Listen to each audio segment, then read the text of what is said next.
Hello and welcome back to my channel. I'm Willie and this is DIY Willie. So today we're going to continue some maintenance on the Frontier. We had the tires balanced this past week, and we took a look at the brake pads, and the brake pads are pretty worn. They might as well get changed now. We've got them. They're EBC pads and rotors, so we'll go ahead and do the pads. Not really a how-to. Everybody knows how to do the brake pads. But we'll just show on this truck, and we'll show some of the modifications we did to it. All right.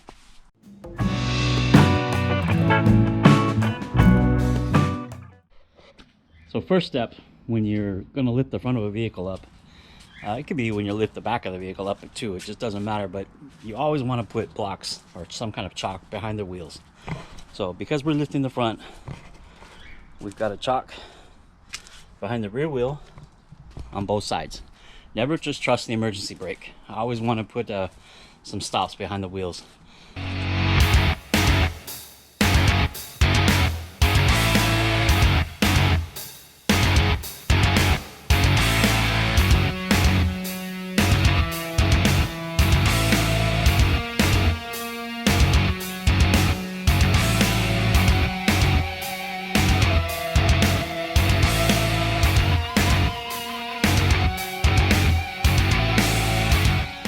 Now that we got the truck up in the air, we got the wheel off, and now we'll get to the calipers. We'll talk about some of the suspension stuff a little bit later, but yeah, right now we'll get the calipers off and we'll do the brakes. Okay, here we go.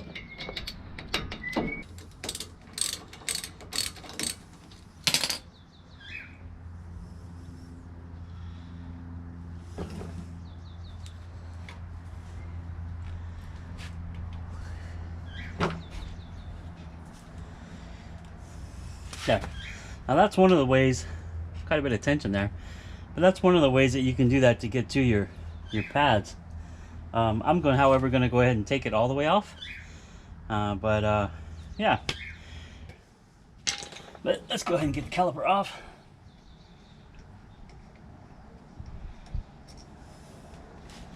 Now, you never want these calipers to hang off the brake line themselves. I always take a piece of old hanger and have it sitting up here on the frame already, and just hang it safely out of the way like that. No stress on the cable. As you can see, it's hanging up there, no stress on the cable.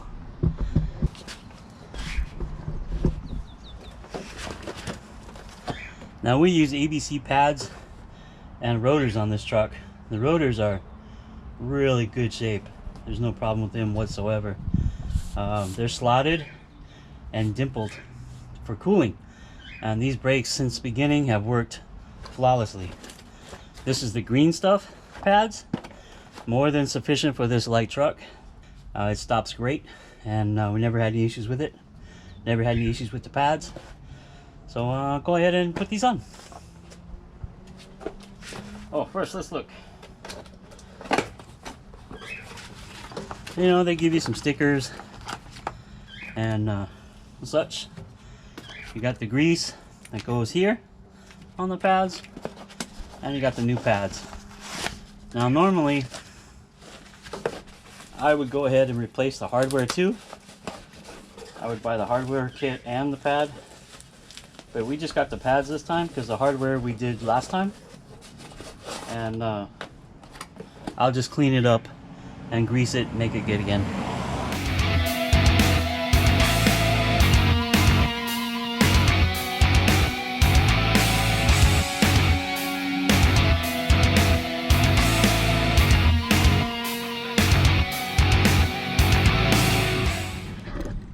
Alright, so I've already gone, cleaned everything up, washed my hands, and applied a little bit of the grease. EBC provides a grease. It's a good grease. Put a little bit of grease where the pads are going to slide, and then we can install the pads.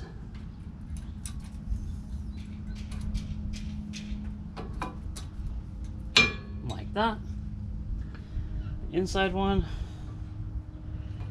Here's the pad for the outside. Like that. Now, it's always a good idea Put a little bit of grease here, kind of helps with the noise, makes things slide a little easier. That's why they provide it. Put a little bit on the outside, and then we'll put a little bit on the inside.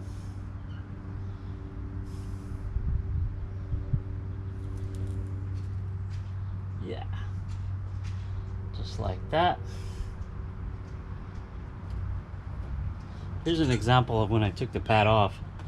There's literally no pad left on the outside, and that pad is shot. It's a good reason we're changing them. Inside, there was still maybe an 1/8 of an inch material left on the inside, but we're new now.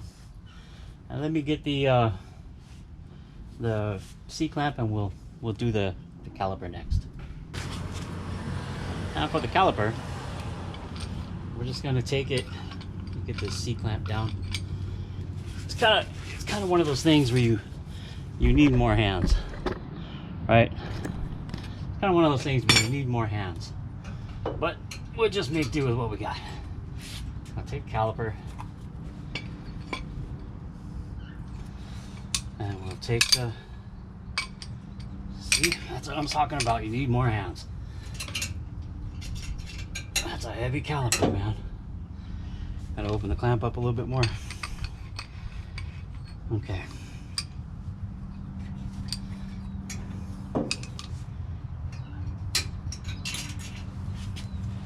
So you take this, put it like that, and you, again, one of those things, I wish I had more hands.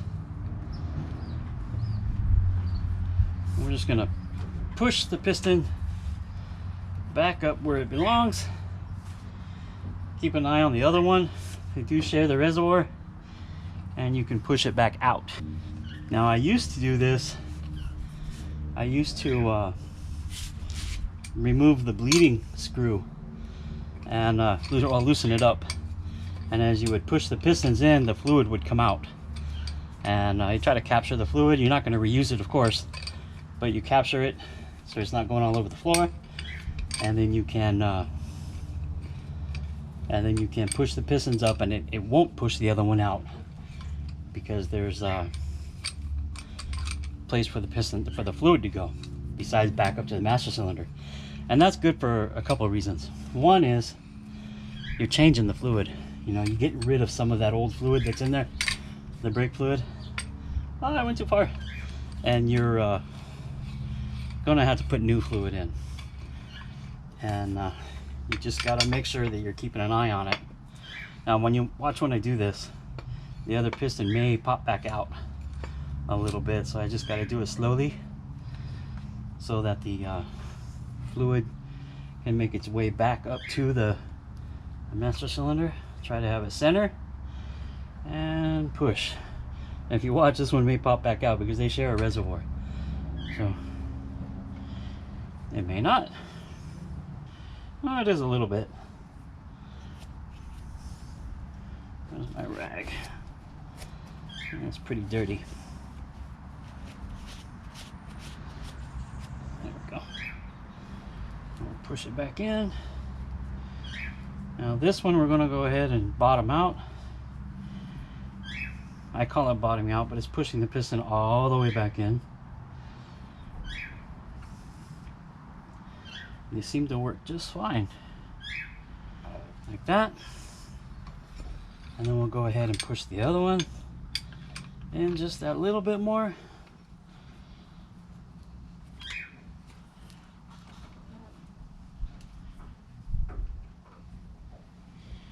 There. Easy as that. A lot easier when you have another set of hands. Now, I have my wire brush, and I'm just going to gently clean the tops of those. I don't want to push too hard. I don't want to clean too much because you don't want to damage the seals. And I'll just kind of clean things up a little bit. I should have went through the whole thing and cleaned up the caliper and painted it. And made it look all nice again.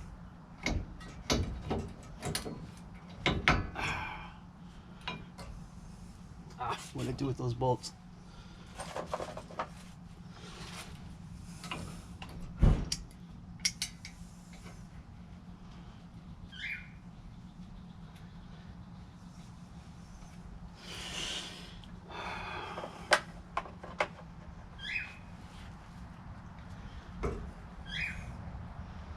So these are just the 2 bolts here on the caliper. And where's my ratchet? Those are a 14 millimeter. We'll just tighten them up now. I'm sure there's a torque spec, but I always just get it good and tight, evenly.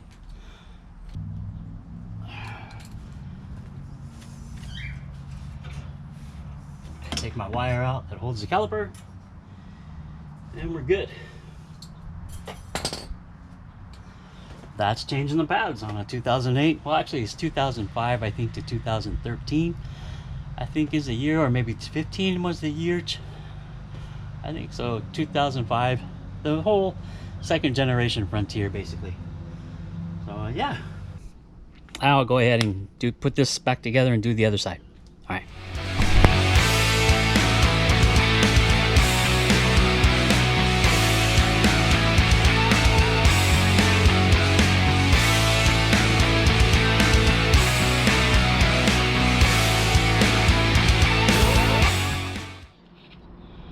Okay, so there we've got the passenger side done. Did it on time lapse.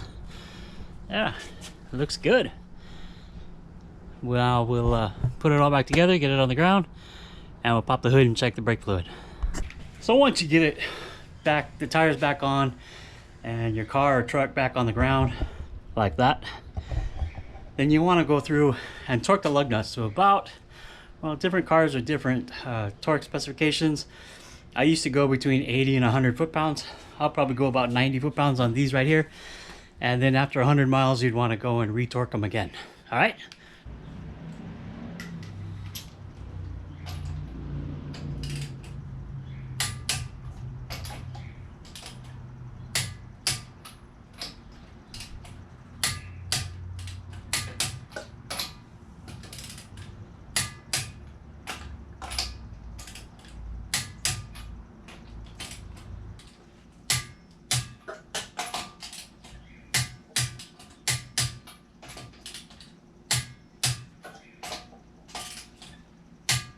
Again, like I said, we want to go back through and torque those again in about 100 miles. Back to about, I think that was 95 foot-pounds. All right, now I've got the hood open. As you can see, the engine's been detailed. It's a lot cleaner than it was when we did the spark plugs or the throttle body spacer or the cam sensors. It got a good cleaning, so it looks a lot better. A lot better. So anyway, let's check that brake reservoir fluid. And you see how we're doing. Ooh, we're right. You see that? We're right at the max level. I think we'll be okay right there. As soon as we start to bead the brakes, or excuse me, as soon as we start to bed the brakes, that fluid will go down a little bit more. And since we didn't break open the bleeding nuts or bleeding screws, there shouldn't be any air in the system. They should work just fine as normal. The fluid doesn't look that bad. If it was a really dark brown, that means it's got moisture and dirt in it, and you'd want to change that fluid by bleeding it through the system and replacing it with new as you did it. And you always, when you bleed brakes, you always want to start at the wheel furthest from the master cylinder. So that would be the passenger side rear wheel, and then the driver's side rear wheel, and then the passenger side front wheel, and then the driver's side front wheel. That's the bleeding process to get the fluid out, or if you just have to bleed it for any other reason. Okay. Okay, so here we go. Let's see if I turn the AC down a little bit. We have to try to bed the brakes. There's a process with it. EBC isn't too clear with it, but it's like take it up to like 20 miles an hour or something, and then apply the brakes to a stop, or not all the way to the stop, or you know, there's a process to it. I'll just do it a few times where I pick up speed and then I'll slow down, and I'll pick up speed again. I'll slow down. They have a coating on there, and what we're trying to do is wear off the coating to bed in the brakes. And that's a process where the pads kind of meet themselves and pair themselves up to the rotors. So yeah, we're gonna do that right now out here on the road. They're working perfectly, no problems whatsoever. Here we go. And we'll go up. We got a stop sign coming up. We're at 30, and we'll come to a stop. And we'll go again. Here, we'll speed up.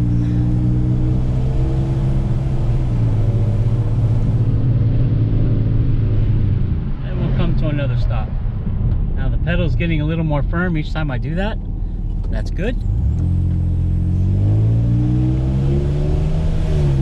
This truck drives so good, and it literally just floats over everything. You give it a bumps or speed bumps, rocks, dirt, cliffs, whatever, it just floats right over it.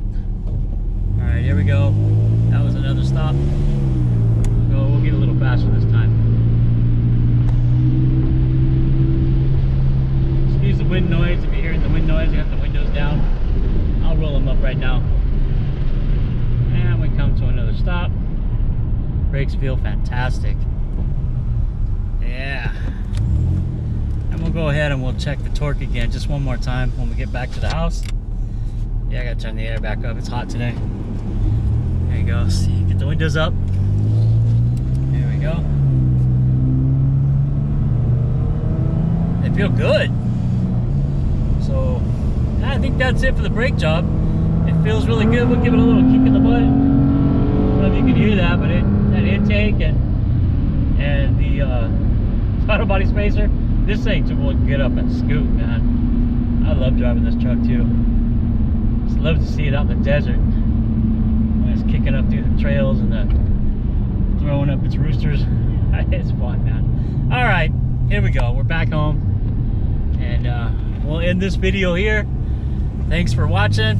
Hope you enjoyed just working on doing little maintenance on the Frontier, putting new brakes. It desperately needed them. And yeah, subscribe, give it a thumbs up, all those fun things like that. You know, if you got a project, make sure you're working on it every day. Don't ever let it slip. If you let it slip, you'll let it slip another day and another day. Before you know it, a year goes by and you haven't done much. So every day, try to do something for it, even if it's just buying parts, you know, looking through a catalog, something. Always try to work on your projects. Or if you don't have a project, you know, figure something out. Find what you might like and make a project. So thanks for coming. Thanks for watching. Leave a comment, and we'll see you next time.